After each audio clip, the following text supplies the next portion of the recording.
Hey everyone, I've been busy working on my TCG over the last few months, and I finally have a bit more to share with you. Today I'm going to show you a few cards. I've received a number of cards from the Game Crafter, and I've started playtesting with some of my friends to make sure the game is ready, and most importantly, fun to play. I will have a gameplay video and a rules video at some point in the future, but for the moment I want to start showing you the cards in the first set. In this set, there are 89 cards. I'm calling this set the core set. These cards can be used in any deck regardless of the hero you choose. In the future, I may make additional cards to add to the core set, but I wanted to start small and build up the card base to help highlight any cards that need to be added or changed in order to most effectively balance the game. So today I'm going to show you the one-cost creatures in the set. Let's have a look. The first card in the set is Baby Dino.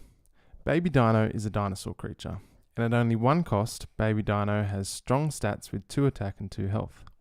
The card, however, does have a downside of giving an enemy creature additional health.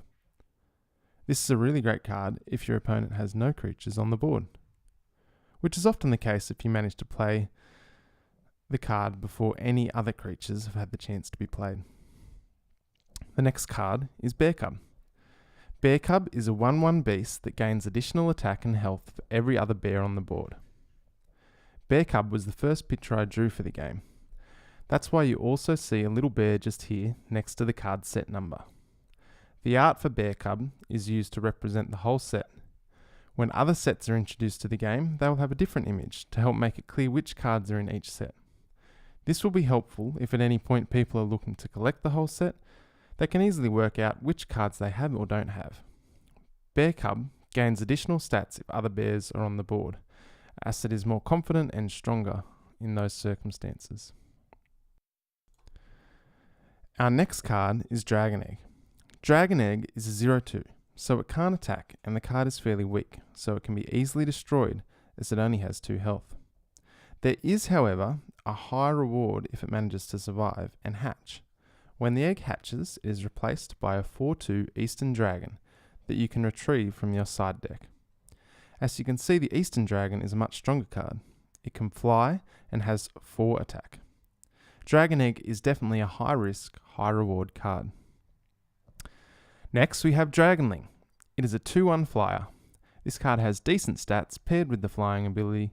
It is also a dragon. If you're making a deck full of dragons or flyers, this guy might be good to consider as an early game creature. Moving on, we have Farmer. I love the artwork for this one. If you can't tell already, I don't consider art to be my strong suit, but I do enjoy creating the artwork for my game, as it is quite relaxing. I do think the Farmer has a really fun feel to him though. The card has average stats but a good ability. He places a mine on the battlefield that you have ready and waiting in your side deck. The mine deals 1 damage to all enemy creatures during your next turn. He can be helpful to clear the board of small creatures or large creatures that only have 1 health remaining. The next card in the set is Giant Spider. It is a 1/2 when attacking, or a 1/3 when defending. He is also a beast type creature. Solid stats, particularly when defending, would work well in a beast themed deck. Red Hen is another beast creature. It has average stats, but it has the ability to attack straight away. Hens can be pretty speedy. Have you ever tried to catch a chicken? At times it's quite tricky. Next up, we have another dragon called Sea Serpent. This card has really good stats and a useful ability.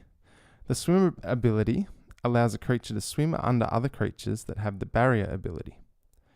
This is good as it allows your swimming creatures to directly deal damage against the enemy hero. Next up, we have Tunnel Mole. I wanted to create a card that helped prevent people from being milled out. The term milled basically means you've been forced to draw all of your cards, and if you have no cards left in your deck, you would lose the game.